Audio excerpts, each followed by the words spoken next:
आज इस कार्यक्रम में जो चलते चलते आप लोगों ने यहाँ पर आयोजित किया, हमारा जाने का रास्ता आने का रास्ता ये है और आते जाते मिलते रहना चाहिए, ये अच्छी बात है। हमारे बीच में नाचन विधानसभा क्षेत्र के बहुत ही लोकप्रिय विधायक जो लगातार तीसरी बार जीत करके आए भाई विनोद कुमार जी, हमारे बीच में बल विधानसभा क्षेत्र के लोकप्रिय विधायक इंदिरा गांधी जी जो दूसरी बार जीत करके आए हैं। कांग्रेस के लोग ऐसा नहीं बोले कि गांधी उनके पास है। पंजाब विधानसभा क्षेत्र के लोकप्रिय विधायक भाई सुरेंद्र शौरी जी, आप भी दूसरी बार जीत करके आए हैं और हमारे बीच में आपके इस विधानसभा क्षेत्र के लोकप्रिय विधायक जिन्होंने बड़ा काम किया है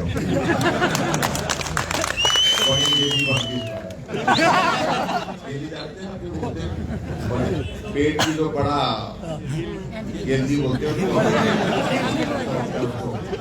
उसको बदलना मुश्किल होता है कई बार। भाई पूरण चंद जी,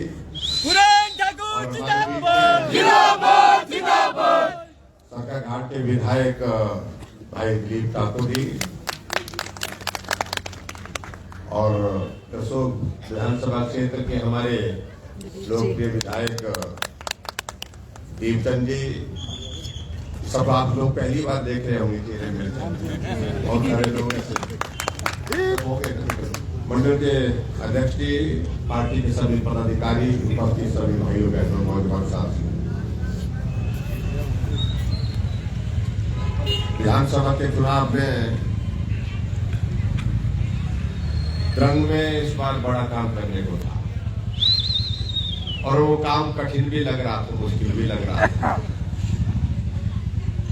पार्टी ने सारी चीजों को लेकर के विचार किया कि ये काम किसके जिम्मे लगाया जाए।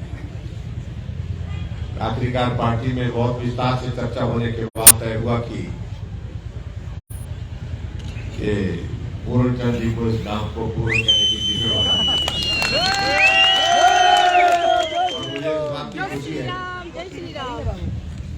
कि आप सब लोग चट्टान की तरह खड़े हुए मिलकर के आगे बढ़े और जो कठिन कार्य था उस कार्य को पूरा करके दिखाया। आप सबको बहुत बहुत बधाई देता हूं।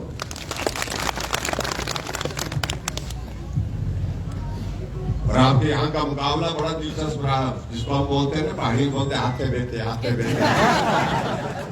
मतलब बिल्कुल ऐसा मुकाबला हुआ। कभी हम कुछ सुनने लगे, कभी कुछ सुनने लगे, लेकिन हमें मालूम था कि निर्णय जो है वो अंतिम राउंड पर होगा, लास्ट राउंड होगा, उसमें निर्णय होगा और निर्णय हमारे पक्ष में होगा। ये हमको लग रहा था कि देवी देवताओं का आशीर्वाद है, धर्म विधानसभा क्षेत्र के लोगों का आशीर्वाद है और मैं आप सबका भी धन्यवाद करता हूं। और इस जीत के लिए, एक अच्छी जीत आपने इस विधानसभा क्षेत्र में हासिल की, इसके लिए आप सबको बहुत बहुत बधाई।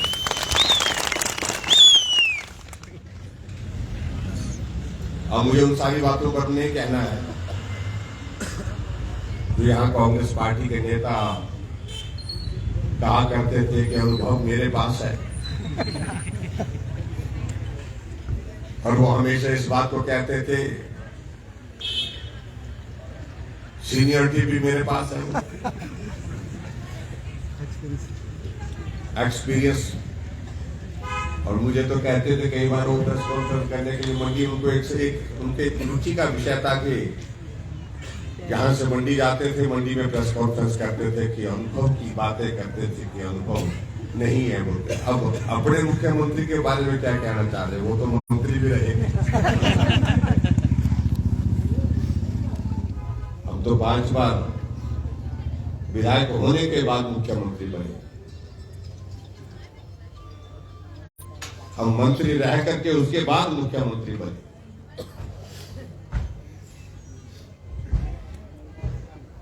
इसलिए मैं उस बारे में कोई टिप्पणी नहीं करना चाह रहा।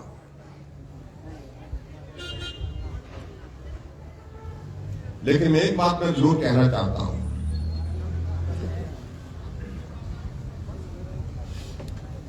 मंडी की जीत पर हमें खुशी हुई, लेकिन अगर प्रदेश में भी अगर हम जीते होते तो कुछ इस जीत का जश्न ही कुछ और तरह का होता। वो कमी छूट गई।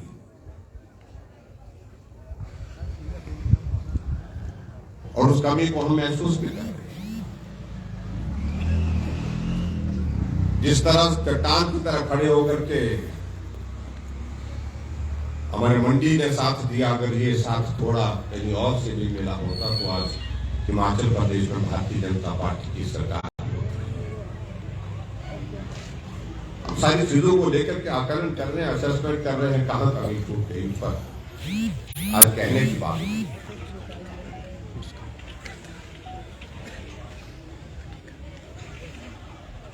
और हिमाचल के इतिहास में सबसे कम अंतर से वोट शेयर के हिसाब से जो लोगों ने मत दिए हैं, वोट दिए हैं, उसके हिसाब से 0.9% से तो कांग्रेस पार्टी की सरकार, लेकिन सीटों के हिसाब से बहुमत उनके पक्ष में। इसलिए हम लोकतांत्रिक व्यवस्था में रह करके उसका सम्मान करते हैं, हमने कभी कोई टिप्पणी नहीं की। लेकिन पूरे प्रदेश की जनता ने हमको बहुत बड़ा आशीर्वाद भी दिया, इस बात को भी हमको स्वीकार करना होगा। सिर्फ 37,000 वोट का फर्क है कांग्रेस और हमारे बीच में। आज तक के इतिहास का सबसे कम अंतर है। और इसलिए कांग्रेस के मित्रों को हम इतना जरूर कहना चाहते हैं कि वो ऐसा मत सोचे कि ये जीत एक तरफा है। और दूसरी बात मैं ये भी कहना चाहता कि कांग्रेस के नेता इस बात को लेकर के मान करके चले कि मनमाने तरीके से अगर प्रदेश को चलाने की कोशिश करेंगे तो भारतीय जनता पार्टी रास्ते में खड़ी है। चाहे विधानसभा के अंदर है, चाहे विधानसभा के बाहर, अगर जनहित का कोई निर्णय नहीं हुआ, जन विरोधी अगर निर्णय आप लेते रहेंगे सरकार में आने के बाद, तो निश्चित रूप से इस बात के लिए सरकार को तैयार रहना होगा कि आगे का सफर उनके लिए कठिन होगा। जयराम जी आप आगे बढ़ो, हम तुम्हारे साथ हैं। एक ही दौर चला हुआ, डिनोटिफिकेशन डिनोटिफिकेशन डिनोटिफिकेशन, ये डिनोटिफाई कर दिया, ये डिनोटिफाई कर दिया। यदि सरकार बनती है तो वो आगे बढ़ती है, आगे बढ़ करके काम करती है, वो रद्द नहीं करती है।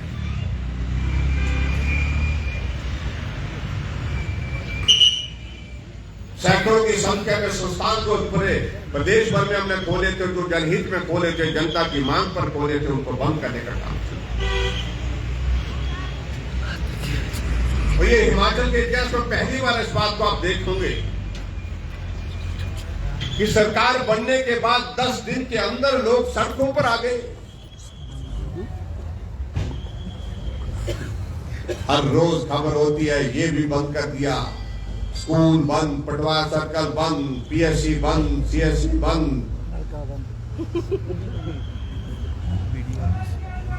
सब कुछ बंद, मंत्रिमंडल का विस्तार बंद। अब कल्पना करिए 2022 में चुनाव हो गया, परिणाम निकल गया, लेकिन 2023 लगा मंत्रिमंडल अभी तक भी बढ़ा नहीं।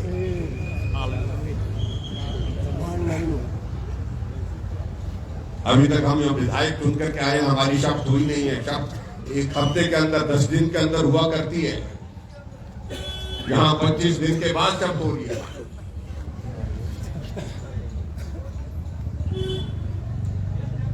और हिमाचल छोटा सा प्रदेश, एक मुख्यमंत्री, एक उप मुख्यमंत्री, एक इस दिशा में, एक उस दिशा में।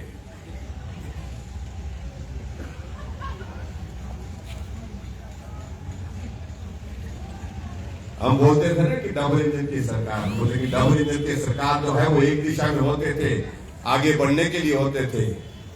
यहाँ डबल इंजन की सरकार कांग्रेस पार्टी की सरकार में भी है, एक इस तरफ लगा हुआ, एक इस तरफ लगा हुआ। मैं उसमें अब ज्यादा बोलूं अभी उचित नहीं है, क्योंकि अभी तो हम शब्द ग्रहण करने के लिए जा रहे हैं, तो पहला सेशन है। देखिए विचित्र परिस्थिति है, ऐसी परिस्थिति कभी पूरे प्रदेश में आज से पहले कभी नहीं।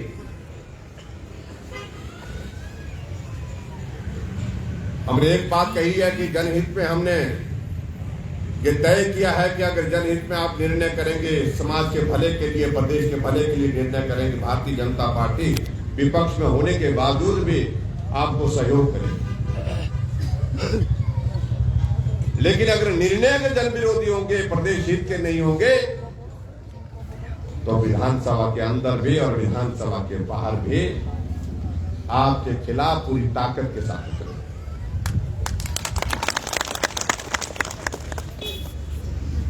चुनाव में कहा गया था कि हम पहली कैबिनेट में जो है ओपीएस लागू कर देंगे। अब कैबिनेट ही नहीं बन पा रही है तो ओपीएस कैसे लागू? कहा कि पहले 10 दिन में हम जो है वो 10 गारंटियां लागू कर देंगे। दिन तो यहां पर 25 हो गए।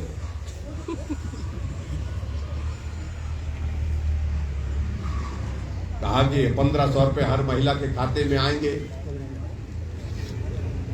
300 यूनिट बिजली के फ्री देंगे। सारी तमाम बातों पर बात करेंगे। आज बात करने का ये कुछ है, लेकिन मैं इतना जरूर कहना चाह रहा हूं कि आने वाले समय में जो हालात लग रहे हैं वो अच्छे नहीं लग रहे हैं सरकार की। मैं इतना जरूर कह रहा हूं कि सरकार बन तो गई, चलेगी कैसे, कितनी कर चलेगी, इस पर प्रश्न चिन्ह हम नहीं, वही उनके साथी ही खड़े कर रहे हैं। जयराम जी आप आगे बढ़ो, हम तुम्हारे साथ हैं। हमने कांग्रेस के नेताओं को ये कहा है, अगर आपको लगता है ये संस्थान 2000 में हमने खोले हैं हिमाचल प्रदेश में, अगर नहीं चाहिए, जो आपके विधायक हैं उनसे लिख करके ले ले कि हमें ये पीएससी नहीं चाहिए, इसको बंद कर दो, ये सीएससी नहीं चाहिए, इसको बंद कर दो, ये पटवार सर्कल नहीं चाहिए, इसको बंद कर दो। वो लिख करके दे और जहां जहां भी बंद करने हैं तो उसके बाद बंद करें। लेकिन कोई भी कांग्रेस का नेता हिम्मत नहीं कर पा रहा। लेकिन हमने अपनी बात जाकर के, आज हमारी शाम को विधायक दल की बैठक है, हम एक बात को तय जरूर करेंगे। सभी विधायकों को हम कहने वाले हैं कि अपने अपने विधानसभा क्षेत्र के अंतर्गत जितने भी संस्थान खोले हैं, सारे विधायक चिट्ठी लिखेंगे मुख्यमंत्री को, कहेंगे ये संस्थान जनता की मांग पर खोले हैं, जनहित में खोले हैं, इनको तुरंत प्रभाव से आप चालू करो, इनको फंक्शनल करो। एसडीएम का दफ्तर 6 महीने से चला, इलेक्शन भी हो गया, इलेक्शन भी करा दिया एसडीएम ने, और इलेक्शन कराने के बाद रिजल्ट भी डिक्लेयर करा दिया। इलेक्शन का सर्टिफिकेट भी जीतने वाले कैंडिडेट को दे दिया, लेकिन उसके बाद भी डिनोटिफाई कर दिया। तहसीलदार पिछले 8 महीने से बैठा हुआ और तारीख क्या निकाली? 1 अप्रैल। 1 अप्रैल का मतलब समझते क्या होता है? अप्रैल फूल बोलते हो। 1 अप्रैल। क्या बेवकूफ बना रखा है लोगों को? सरकार 5 वर्ष के लिए होती है और हमारी सरकार के पास भी जनमत जो था वो 5 वर्षों के लिए था, 4 वर्षों के लिए नहीं था। पूरे 4 वर्ष के बाद 1 साल की सारी नोटिफिकेशन हमारी नोटिफाई करने की अगर बात कही, तो आने वाले समय में हिमाचल प्रदेश में जब भारतीय जनता पार्टी की सरकार बनेगी तो हम 1 साल नहीं 5 साल का भी पूरा तुम्हारे साथ एक अलग परंपरा हटे आप तरफ। 5 साल पहले जब भाजपा की सरकार बनी तो हमने उस वक्त कहा था कि हम बदले की भावना से काम नहीं करेंगे, और हमने 5 वर्ष पूरे किए, लेकिन बदले की भावना से काम नहीं किया। जाते जाते इनके ही नेता वीरभद्र सिंह जी 21 कॉलेज 1 हफ्ते में खोल करके चले गए थे, लेकिन हमने सबके सब कॉलेज को चलाए। सरकार काम करने के लिए होती है, बंद करने के लिए नहीं होती। अब कह रहे हैं कि बजट का प्रावधान नहीं, जो इनने संस्थान खोले थे जाते जाते उसमें कितना कर बजट का प्रावधान था? पिछले 50 वर्षों से जो संस्थान खोलने की जो परंपरा रहती है, जो व्यवस्था रहती है, उस व्यवस्था के अनुरूप जो है हमने संस्थान खोले हैं, कैबिनेट की अप्रूवल है। और ये भी बड़ी विचित्र बात है, आपको देखने के लिए मिल रही होगी कैबिनेट के निर्णय को कैबिनेट ही निरस्त कर सकती है, और यहां कैबिनेट अभी बने नहीं, लेकिन सीधे आदेश किए जा रहे रद्द करने। कहा कि विधायकों की हमने कमेटी बना करके रख दी है।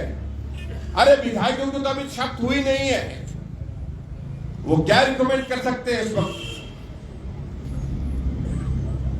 विधायकों के रिकमेंडेशन पर कैबिनेट के निर्णय को नहीं बदला जा सकता है। कैबिनेट के निर्णय को बदलने की प्रक्रिया कैबिनेट में ही की जा सकती है।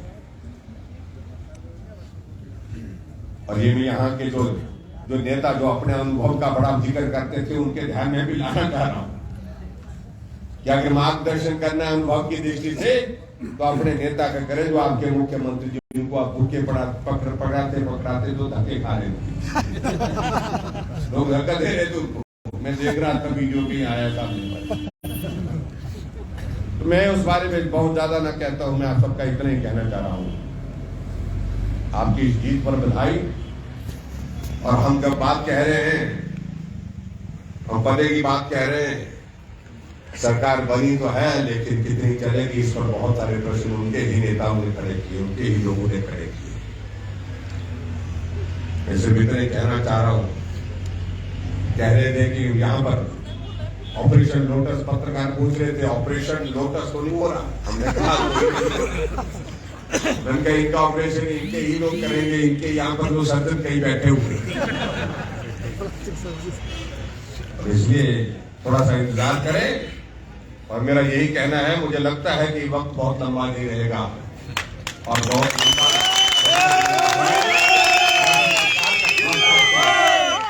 जो बदले की भावना है, उसके लिए बहुत बड़ी गुंजाइश नहीं हो सकती है। आप सबको नए साल की भी शुभकामनाएं। नया साल अंग्रेजी साल शुरू हुआ है, भारत साझा तो अभी बाद में आएगा, लेकिन फिर भी आप सबको शुभकामनाएं। और भाई पूर्ण जी को मैं बहुत बहुत बधाई देता हूं, आप सबका धन्यवाद करता हूं। और हम जिस यात्रा पर जाकर के शुरुआत करने जा रहे हैं विपक्ष की भूमिका निभाने के लिए, उसके लिए आप सबकी शुभकामनाएं हमको चाहिए, आप सबका आशीर्वाद चाहिए।